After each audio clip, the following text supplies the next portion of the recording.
There is a chapter in the Brothers Karamazov that does not behave like a chapter. It sits inside the novel the way a diamond sits inside a mine. You could remove everything around it, and the thing would still cut glass. Dostoevsky buried it in Book 5, between a conversation about tortured children and a scene in a monastery garden.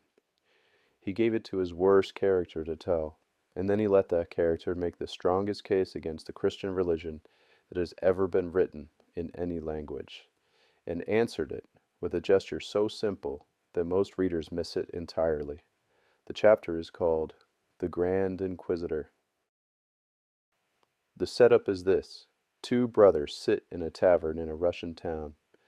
Ivan, the elder, is a brilliant, tortured intellectual who has just finished explaining to his younger brother Alyosha, a novice monk, why he cannot accept God's world. Not God himself, mind you. Ivan does not deny God. He denies God's creation.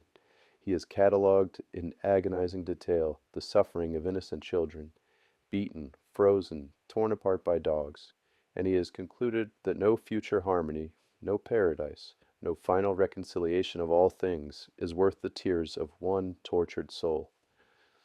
It's not God I don't accept, Ivan tells his brother. It's the world he created. I've returned my ticket. And then, having made his case against the world, Ivan tells Alyosha a story. He calls it a poem. He is almost embarrassed by it. The poem is set in Seville, during the Spanish Inquisition. The day before, nearly 100 heretics were burned alive in a magnificent auto da fe in the presence of the king, the court, the cardinals, and the whole population of the city. And on this day, Christ returns. He does not come in glory. He does not come with angels. He comes softly, unobserved. And yet, Dostoevsky writes, everyone recognizes him. The people are drawn to him as if by gravity. He moves through the crowd with a gentle smile. He heals a blind man. He raises a child from the dead. And then the Grand Inquisitor appears. He is an old man, 90 years old, tall and erect, with a withered face and sunken eyes in which there is still a gleam of light. He is not wearing his cardinal's robes. He is wearing the coarse cassock of a monk. He sees the miracles, he sees the crowd on its knees, and his face darkens. He orders the guards to arrest Christ, and such is his power over the people that the crowd parts in silence, bows to the Inquisitor, and watches him be led away. Not a soul objects, not a voice is raised. That night, the Inquisitor visits Christ in his cell. He comes alone, carrying a light. He sets it on the table. He stares into the prisoner's face, and then he begins to speak. Is it thou? Thou? He does not wait for an answer. Don't answer. Be silent. What canst thou say? I know too well what thou wouldst say, and thou hast no right to add anything to what thou hast said of old. And here the Inquisitor lays out his case. It is the most extraordinary monologue in the history of fiction, and it runs roughly like this. You came to give mankind freedom, the freedom to choose faith without proof, the freedom to follow you without compulsion, the freedom to love you of their own will, without miracles to awe them or bread to bribe them.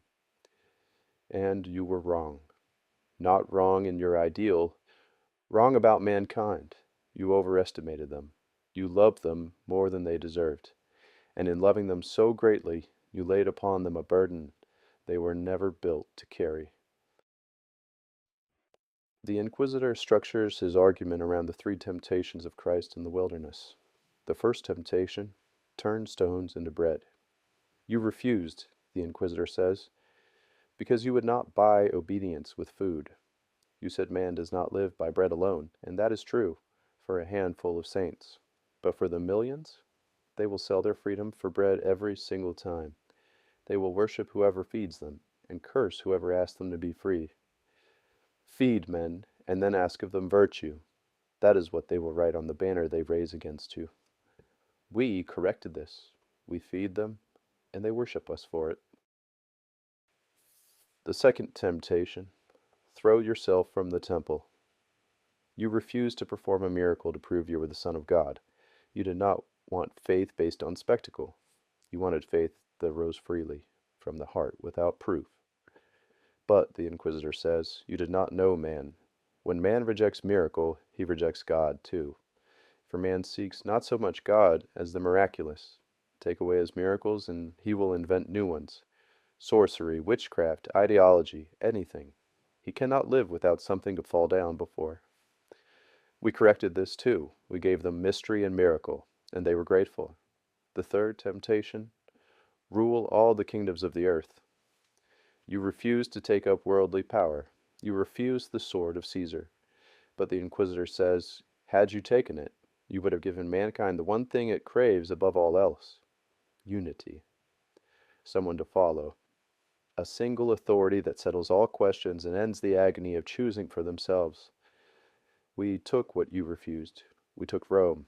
We took the sword of Caesar, and we proclaimed ourselves rulers of the earth, not for ourselves, for them, because they cannot bear to be free.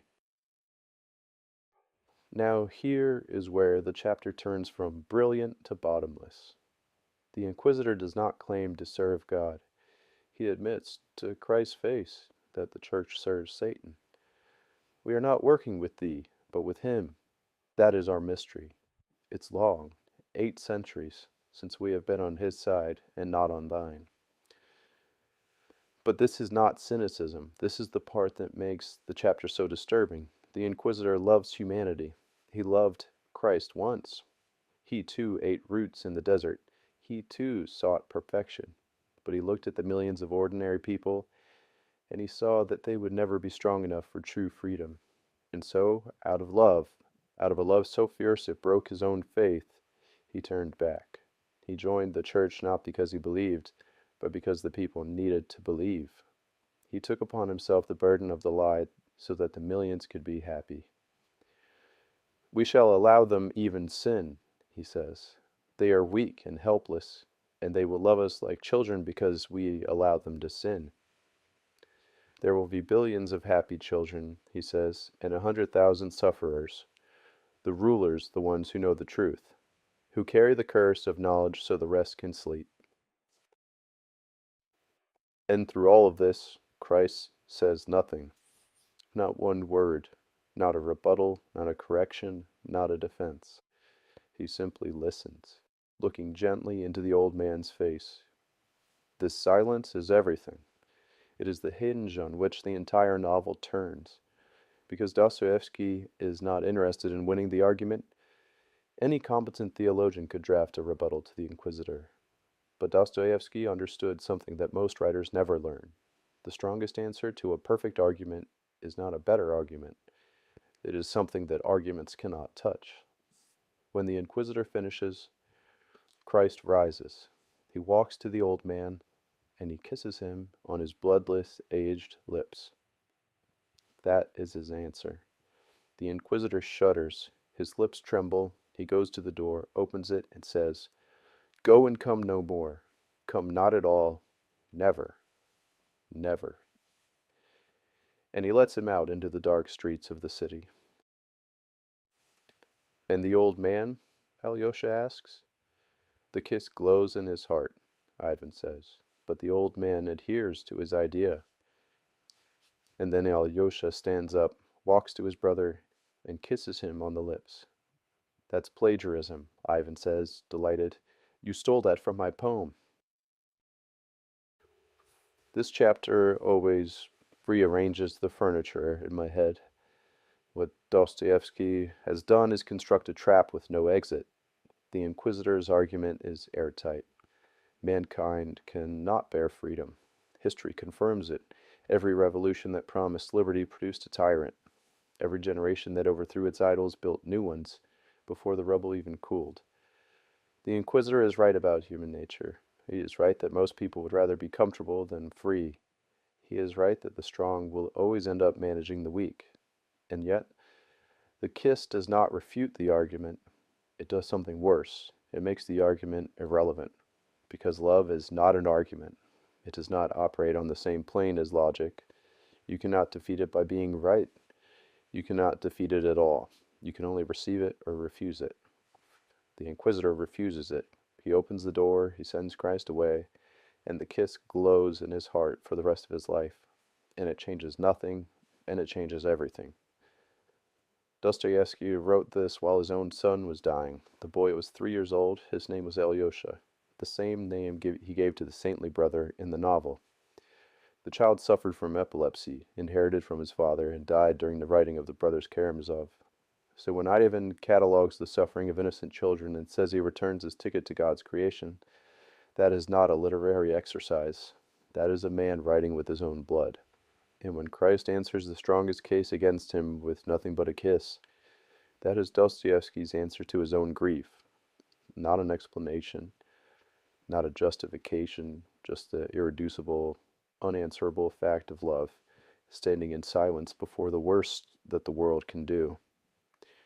It is, I think, the greatest chapter ever written, and it deserves to be read not once, but until it has done its work on you.